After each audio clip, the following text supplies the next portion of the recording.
Over the next few years, they made me pull the scam again and again. Sometimes they'd change the illness, sometimes they'd take me to a different town. But it was always the same routine. And every time, I'd feel a little more hollow inside, like they were taking pieces of me and replacing them with lies. I tried to tell people what was going on a few times. Once, I even told a teacher at school, hoping she'd believe me. But when she called the Masons to discuss it, they showed up with crocodile tears and a sob story about how I wasn't coping well and made up tall tales. The teacher believed them. They always did. Why would you tell them? Why would you disappoint us after all we've done for you? Do you think anyone's gonna believe a little kid like you? They'll just think that you're just a lying little brat. Now shut up and keep doing what you're told. By the time I was 14, I'd had enough. I was tired of being their puppet, tired of lying to strangers who only wanted to help. But it wasn't until they decided to fake my kidnapping that I knew I had to do something. Hi there, my name is Adam. I don't really remember who my mom and dad were. They left me at an orphanage when I was only a year old, so I don't really know anything about them. At any rate, when I was only 8 years old when the Masons adopted me, I remember standing in the orphanage hallway, staring at the door, hoping that this time, maybe, I'd be going home with people who'd finally treat me like family. When the Masons walked in, they looked friendly enough. Mrs. Mason wore bright red lipstick and smelled like strong perfume, while Mr. Mason had a loud booming laugh that echoed through the hall. They smiled a lot, held my hand, and told me how happy they were to bring me into their family. I was ecstatic. I thought I was finally getting the parents I dreamed of, the kind that would care about me and keep me safe. The first few days at the Masons' house were fine. They'd bought me new clothes, toys, and set up a bedroom that felt like it belonged to me. For the first time, I thought maybe I'd found a real home, but it didn't take long for me to realize that something was off. One evening, they sat me down at the dinner table. Mrs. Mason folded her hands neatly and looked at me with an unsettling smile. Adam, dear, we need your help with something important. What is it? You know how sometimes people aren't as lucky as we are, right? I didn't know what he meant, but I nodded anyway. I really wanted to make them happy. After all, they had given me a home, and I felt that I owed them. Well, we need you to help us tell a little story. You see, there are some kind people out there who will help families that are in need. It makes them happy to help people. It makes them feel like they are making a difference in the world. Okay. But how can I help? We are going to play make-believe, and we're going to pretend that you're very sick. Sick? But I'm not sick. Exactly, but we need you to pretend. It's all just a game. You like games, don't you, Adam? I nodded again, but this time my stomach twisted. Something didn't feel right. I didn't like the way they were looking at me, like I was a pawn on a game board, something they could move around however they wanted. They made up a story and then made me practice the story for hours. I was supposed to look weak, to cough on cue, to act like I was in pain. They told me what to say and how to say it, and when I didn't do it right, Mr. Mason would pinch my arm or twist my ear, muttering about how I needed to do better. The first time we pulled the scam, they brought me to a church where they introduced me to a bunch of people I'd never met. They told them I had some kind of rare illness, something I couldn't even pronounce, and that they couldn't afford the treatment. I was supposed to look sad, so I kept my head down and shuffled my feet like they'd taught me. A lady with kind eyes came up to me, tears welling up as she pressed some money into Mrs. Mason's hand. You're such a brave boy. I'll pray for you. I felt sick to my stomach. These people were helping because they thought I was really suffering, but it was all a lie. Still, I didn't say anything. I was scared of what the Masons would do to me if I messed up. And again, I felt that I owed them. They had given me so much, and so far they really hadn't asked much of me. That night, as we sat in the car counting the money they'd made, Mr. Mason slapped me on the back. You did good today, kid. Keep it up and we'll be rolling in it. But, is what we're doing right? Yes, well, we are giving people hope. We are? For sure, yes. You saw how happy that one lady was, right? Over the next few years, they made me pull the scam again and again. Sometimes they'd change the illness. Sometimes they'd take me to a different town. But it was always the same routine. And every time, I'd feel a little more hollow inside, like they were taking pieces of me and replacing them with lies. I tried to tell people what was going on a few times. Once, I even told a teacher at school, hoping she'd believe me. But when she called the Masons to discuss it, they showed up with crocodile tears and a sob story about how I wasn't coping well and made up tall tales. The teacher believed them. They always did. Why would you tell them? Why would you disappoint us after all we've done for you? Do you think anyone's gonna believe a little kid like you? They'll just think that you're just a lying little brat. Now shut up and keep doing what you're told. By the time I was 14, I'd had enough. I was tired of being their puppet, tired of lying to strangers who only wanted to help. But it wasn't until they decided to fake my kidnapping that I knew I had to do something. They thought they'd hit the jackpot with this one. Think of the sympathy, Adam. They'll believe anything we tell them, and we'll be swimming in money by the time it's over. I listened in horror as they laid out their plan. They would claim I'd been kidnapped, ask for donations, and maybe even demand a ransom. They wanted to tell people that I'd been missing for days, maybe weeks. All I had to do was hide out in an abandoned cabin they'd found until they got the money. Then, they'd rescue me, and we'd go back to our usual routine. That night, as I lay in bed, I realized I couldn't go through with it. I was done. I wasn't going to let them use me to hurt people anymore. I was going to expose them, no matter the cost. I waited until they were asleep, then snuck into Mr. Mason's office and grabbed the stack of papers he'd been using to keep track of the money they'd scammed over the years.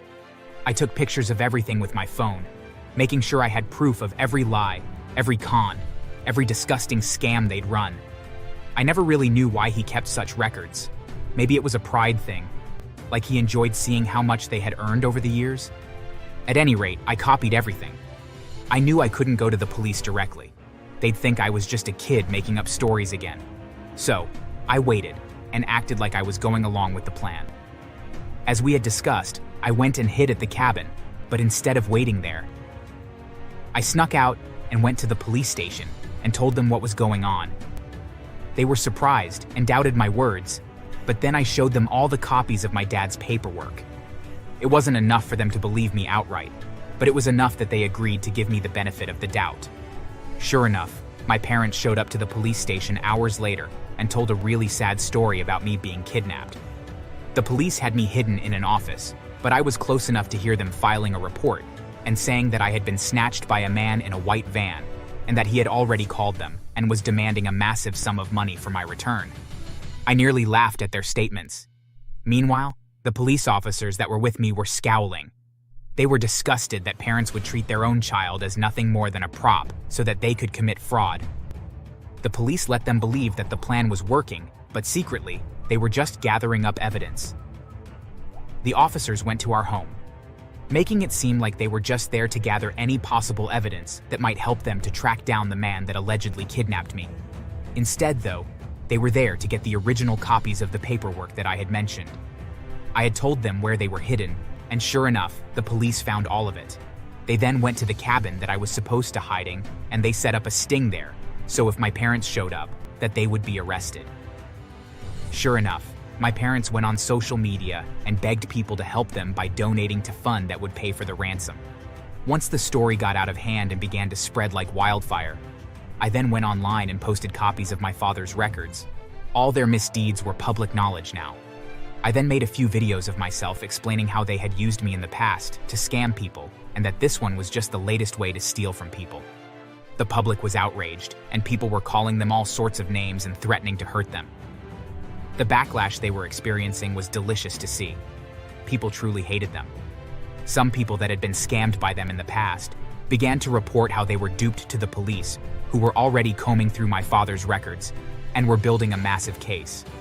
Eventually, my parents realized that their plan had failed and that people knew about their misdeeds. And of course, they blamed me, and then rushed to the cabin, eager to make me regret ever having the courage to stand up to them. The second they entered the cabin, they were thrown harshly to the floorboards roughly and handcuffed and brought to the station where they were thrown into cells. The officers that had handcuffed my father was so disgusted at what they did, he beat him up and gave him a pair of black eyes and a split lip. As they sat there, wondering what had happened, I approached them with a grin on my face. Mr. Mason looked up at me. He knew that I had betrayed them. They both knew. You think you're so smart? You think you can just ruin us and get away with it? You ruined yourselves. I just made sure everyone else knows it now. You ungrateful little brat, after everything we did for you, this is how you repay us? Everything you did for me? You only adopted me to use me. I was nothing but a prop to you, a way to make money. You never cared about me. They both stared at me, stunned into silence. For the first time, I saw something in their faces that almost looked like fear. I walked out the door and didn't look back. In the days that followed, the Masons' story blew up. My post had gone viral, and everyone knew the truth. I still don't know how they managed it, but during the night, they managed to escape. Years passed, and I tried to rebuild my life. I went to college, made friends, and found people who treated me like family. But I never forgot about the Masons. Part of me always wondered where they'd ended up, and whether they'd gotten what they deserved. Then, one day, I got a call from a detective. They'd caught the Masons in another state, running a similar scam. They were facing multiple charges of fraud, and they wanted me to testify. The trial was surreal. I sat in the witness stand and watched as the people who'd taken everything from me tried to weasel their way out of their crimes. They looked older, worn down, like they'd aged a lifetime since I'd last seen them. When it was my turn to speak, I told the court everything. I didn't sugarcoat it. I wanted them to know exactly what the Masons had done, how they'd used me, lied to me, manipulated me. And this time, people believed me. The evidence was too damning, their lies too obvious. As they were led away in handcuffs, Mrs. Mason turned to me, her eyes full of hatred. You ruined us. No, you ruined yourselves. I walked out of that courthouse with my head held high, finally free of their shadows. The lawyer that had been assigned to my case told me that the police had gathered up enough evidence to give life in prison without parole. That freed me from them, but I was still only 14. Thankfully, there were people that saw the difficult position I was in, and as luck would have it, a family came forward that wanted to adopt me. I was skeptical at first, but over time they proved that they only ever wanted to keep me safe and make me feel loved. And I'm proud to say that I do indeed feel loved and appreciated. It was a complete 180 degrees from what I experienced. So now my life is much better. I no longer have to participate in any scams or committing fraud, and I finally have a stable family life. In the end, the only thing I regret is not turning the Masons in sooner. Thanks for watching. Make sure to subscribe and leave a comment down below saying I subscribed, and we will try our best to reply to your comment. Charlotte had agreed to bring him in the afternoon on Friday, but instead of her, it was the police who showed up at my house. What seems to be the problem, officers? You. We've received multiple reports that you've been more than a year without paying child support. What? That can't be. I've been keeping up with those payments. I can even show you the receipts. We've already taken a look at your ex-wife's accounts, and we've noticed there have been no incoming payments from you. If you want to show us your receipts, go ahead, but I doubt they'll show anything relevant. To my frustration, the police were right. My payment receipts were useless. Apparently, my ex had deceived me, asking me to deposit the child support money into an unrelated account that wasn't hers and couldn't be traced. All this to get me into trouble with the law and extract even more money from me. Hi, my name is Eric. I had been dating Charlotte, my girlfriend at the time, for a while when she confessed she was pregnant with my child. It was a surprise because we were both careful to prevent this sort of thing from happening. But after the initial shock, I accepted it without much trouble.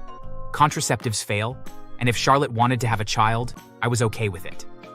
We weren't married or even living together, but we both had stable jobs and knew we could provide for the baby when it arrived. You'll see how you'll get used to the idea, and when the baby is here, you'll even wonder why we didn't try to have one sooner. I doubt that'll happen in the first year, with all the things we'll have to adjust and our period of getting used to the new circumstances.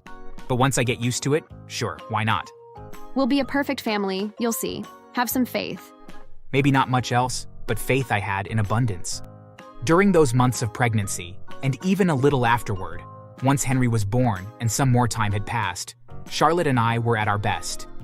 We were both on top of things, taking care of each other, and preparing for the arrival and subsequent upbringing of our child together.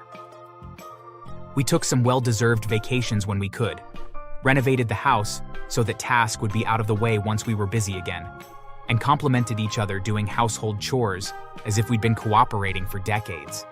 It was wonderful, and if I ever doubted that we were rushing things by moving in together, having a child, and becoming a happy family after Charlotte and I had only known each other for 2 months, my doubts soon evaporated. Perhaps, in hindsight, I should have been suspicious that something was amiss. Not because of what Charlotte was doing, but because of the attitude Alice, Charlotte's sister, seemed to have taken towards me on each of her visits. I bet Eric doesn't help you with anything around the house. At most, he puts some of his salary towards buying diapers for Henry. Oh, but he does help me. In fact, he's very helpful. For a moment, we thought we'd need to hire domestic help, but in the end, it wasn't necessary. Now that's a surprise. Don't take offense, Eric, but I've heard from many friends stories of women getting pregnant and their partners leaving them without a second thought. I understand the concern, but I'm not like that. No, we know you're not. Don't mind my sister. Ah, do you hear that? Henry's crying. He must have woken up from his nap. Why don't you go see what he needs? As the months passed and Henry grew, I realized Charlotte was attending to him less and less. It's not that she was neglecting him per se, but if I was home at the same time as her, 90% of the time when the baby cried, it was me who took on the responsibility of attending to him. And no, I didn't mind at first, because I already considered Henry my son, and saw it as a blessing to spend so much time with him. But I couldn't ignore the patterns of behavior of my girlfriend. Not only did she pawn off the child whenever she could, but she also seized any excuse to be away from him. She was increasingly leaving the house, either with her sister or her own friends, leaving me or a nanny to care for the baby. I think we should resolve this. You know, I don't mind doing my part in parenting. In fact, I'm happy to participate. But I get the impression that you're not interested in doing yours. How dare you? Are you saying I don't care about my son? You should be ashamed to even insinuate that. I'm not saying that. It's just that maybe we should distribute the workload more evenly. I'm not telling you that you can't go out and have fun whenever you want. You'd better not. I hope you're not proving Alice right, that you're not worth it, neither as a partner nor for raising a child together. And speaking of Henry, I think it's time for his meal. Charlotte only tended to him after we argued, briefly, to prove her point that she wasn't a negligent mother. But afterward, once the attention wasn't on her anymore, she reverted to being the same neglectful person as always. Not only did she go out whenever she pleased, barely stopping to make sure there was someone to take care of Henry in her absence, but she had also started asking me for more and more money for her expenses. At first, I thought it was for the child, as she claimed, but once I checked the accounts, I was confronted with the reality. No, only a small portion of all that money I gave her actually went towards Henry. The rest she spent on herself. I endured in that relationship for a couple more years, for the sake of our child, but in the end, I couldn't take it anymore, and we separated. By law, she got custody, and I had to pay child support to ensure Henry lacked nothing. Henry could come to visit me every weekend at my new apartment, and in fact, that day when chaos arrived at my doorstep, it was precisely the child I was expecting. Charlotte had agreed to bring him in the afternoon on Friday, but instead of her, it was the police who showed up at my house. What seems to be the problem, officers? You. We've received multiple reports that you've been more than a year without paying child support. What? That can't be. I've been keeping up with those payments. I can even show you the receipts. We've already taken a look at your ex-wife's accounts, and we've noticed there have been no incoming payments from you. If you want to show us your receipts, go ahead, but I doubt they'll show anything relevant. To my frustration, the police were right. My payment receipts were useless. Apparently, my ex had deceived me, asking me to deposit the child support money into an unrelated account that wasn't hers and couldn't be traced. All this to get me into trouble with the law and extract even more money from me. I knew that my money did reach Charlotte for child support, as Henry lived well, lacking nothing. And Charlotte could even afford to not work or work fewer hours than she used to. It's just that my money was being obtained by another means of which I had no idea. The authorities, seeing that my story didn't match the documents, took me to court, and I ended up in jail for that alleged non-payment that never happened. It was a terrible few months for me, though fortunately, I was able to hire a good defense lawyer. Have you ever considered getting a DNA test? No. Why would I do that? I've never doubted that the child is mine. Maybe you should. I've been reviewing the case and I don't like it at all. I don't think it's far-fetched that your ex has been deceiving you to get your money. What do you recommend I do besides the test? Perhaps we should thoroughly investigate her. Find out what she's up to, not just now, but before. It's likely we'll uncover some dirty tricks, especially since she already deceived you with the accounts. My legal team was right, of course. I got out of prison quickly, without even needing to go to trial, because after investigating a bit more deeply, they realized that the account I was sending the child support money to belonged to Alice, who very cleverly kept quiet about receiving these sums and had been secretly passing that money on to Charlotte. To make matters worse, the DNA test revealed that Henry wasn't mine, but someone else's, whom I later found out still had dealings with Charlotte. It seems it was all a strategy from the beginning to get me behind bars, for hurting her pride by leaving her and demanding that she respect my rights, and meanwhile, extracting more money from me. Fortunately, now justice was on my side, and after reporting her and exposing all the deception she orchestrated against me, it was Charlotte who was arrested. Alice wanted to fight for custody of the child, but she too was convicted for her participation in the scheme and forced to pay the corresponding fine. I would like to obtain custody of Henry, now that his mother and aunt will spend some time behind bars. Are you sure? You don't have any responsibility towards him anymore. In fact, the judge has already ruled that Charlotte must return all the child support money you gave her, plus a considerable compensation for everything she put you through. I still want custody, even though we're not related by blood. I was the one who cared for Henry the most in his early years.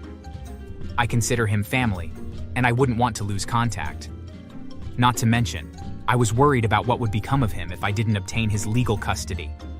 I didn't trust Charlotte's family, nor Henry's biological father, who, as far as I knew, had also been taking advantage of me in his own way, spending my money and seeing my ex behind my back.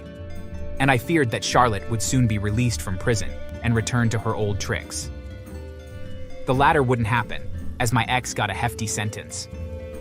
Although it was the first time she had orchestrated a deception of these proportions, she was no stranger to trying to scam people for personal gain. I had no trouble obtaining full custody of Henry, which was a relief. I believe it was beneficial for both Henry and me. It turned out that Charlotte had continued to neglect Henry, often going on vacations with Henry's biological dad using the money I sent. Sometimes, she would leave Henry all alone at home. Despite this, Henry consistently showed a preference for me. Hence, when he separated from his mother, he didn't really miss her.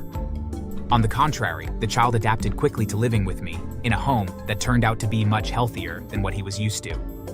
I filed a case against Henry's biological father for conniving with my ex and defrauding me, and he too was arrested. Not only did I ensure justice was served for the son I ended up adopting, but my ex also lost her freedom and her chance to claim Henry ever again, as I made her sign a document where she forever renounced custody, in exchange for forgiving her a small part of her debt to me. Meanwhile, Henry and I were able to start a new life together, as the family we were always meant to be. Thanks for watching. Please subscribe for more stories.